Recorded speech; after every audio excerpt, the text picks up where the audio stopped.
again, I'm going to continue to talk a little bit about the curriculum project that I've been involved with this semester, the past 2 semesters. Mostly I want to focus on my approach towards revamping the Reading and Listening for Academic Purposes course and some of the challenges I faced while I was doing it. The good news is, in our intensive English program, the curriculum is very well defined. We have learning outcomes and assessment tools for every course in our curriculum. And these learning outcomes and the assessment tools and basically the grade breakdowns, so how the students will be graded based on test or homework, it is very well defined for each course in our curriculum.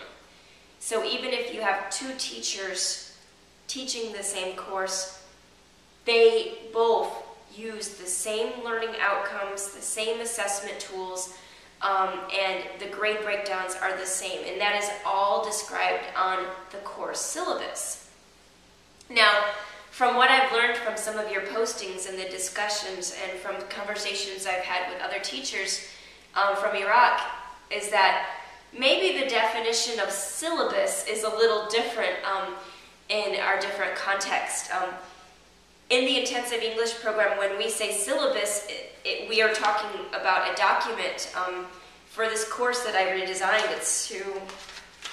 It's over 7 pages, and our syllabus contains information like the instructor's name, the instructor's telephone number, the office hours, the classroom location, the required materials for the course, a description of the course, and then what I've been talking about, the learning outcomes, which are like the goals and the objectives of the course, and also the assessment. The assessment, how will the students be assessed in the course?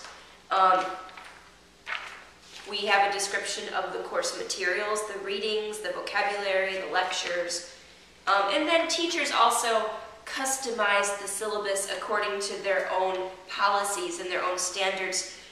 For example, I have my homework policy on my syllabus. I have my policy for missing a test and what my personal policy in my class is for that, if the students can make up the test or not. And I also, on my syllabus, I include information like here I have classroom etiquette, some of what the students are expected to do, like turning off their cell phones and being respectful to other students. I include that in my syllabus. And I also include some useful links like towards dictionaries that I like to use. So this is the syllabus for our class. The most important part for me with designing the new course was the learning outcomes, which again are well defined in our curriculum. And let me just give you an example of some learning outcomes for this course. It says that the student should be able to apply reading strategies to high intermediate text, including developing questions before reading a text, using headings and subheadings in a text to make outlines for notes, recording notes, reviewing reading content, listening to 15-minute lectures and recording notes, and so on. So I had all of these learning outcomes when I started designing this course, and my job was to then change it over from the sociology content to the marketing content. And one of the first things that I did was I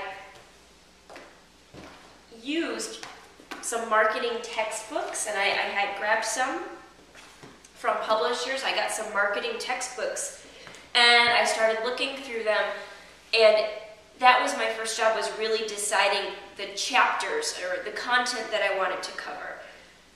With using the sustained content throughout the course, of course, not all of our students are going to go into the business school. Not all of our students will like marketing. But we feel that using this content-based curriculum, this sustained content, really helps to prepare them for what they will face in undergraduate courses. So that's one reason why we use the sustained content. We're teaching them the reading skills, the vocabulary skills, and the listening skills that can be applied to any discipline, but we're showing them how to use those skills with marketing as a continued process throughout the course. So my first step was choosing the readings, and I wanted to choose chapters and content that would be interesting for all students and something that was not too specific, because again, not all of our students are going to major in marketing. In fact, in my class this semester, out of 16 students, only 2 of them will. I asked them at the beginning of the semester, who's interested in marketing, and only 2 of them expressed an interest in that. So I had to choose chapters that were kind of general and accessible to all of the students. I ended up deciding on the first unit being on just a general overview of marketing. Unit 2 is on consumer buying behavior. And I thought that was a good one because we all are consumers, we all buy things. I thought that all the students could relate to it. And the third chapter I chose was social responsibility and ethics in marketing. And it talks a lot about how companies do things to be socially responsible and different marketing ethics. So in this course, that was my first job. So I went through all the books and I chose 3 chapters that I thought would be great for the course, that would work well with the students. And then my next job was just to start deciding the content. And in this course, we don't have a textbook. We have readings from a textbook, but our course is completely self-made. So we create something that we call a study guide, and the study guide has the vocabulary, the reading, and the listening skills that help the students to understand those marketing chapters and to apply the reading strategies and the listening strategies to the marketing chapters. Each unit has something called general academic vocabulary. It's a vocabulary list that they learn. Each unit has morphemes, like prefixes, suffixes, and roots that the students learn. Each unit has a set of reading skills, for example, skimming or scanning. Each unit has some listening skills, for example, recognizing indicators for a lecture's introduction. And all of this was designed based on feedback I got from other teachers, based on feedback I got from students.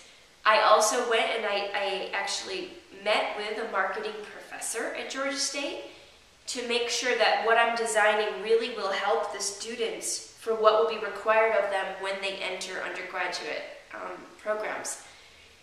But I would say the key point when you are redesigning and revamping a curriculum is collaboration and cooperation between teachers. I'm actually teaching this course right now with another instructor.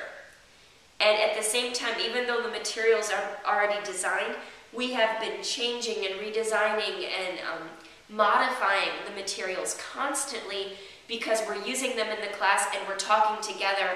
And I can truly say that 2 heads are better than 1, and collaboration has been key in this process. So if you ever get the opportunity to plan a course or redesign a new course, I recommend that you work with other teachers as much as possible. I really believe 2 heads are better than 1.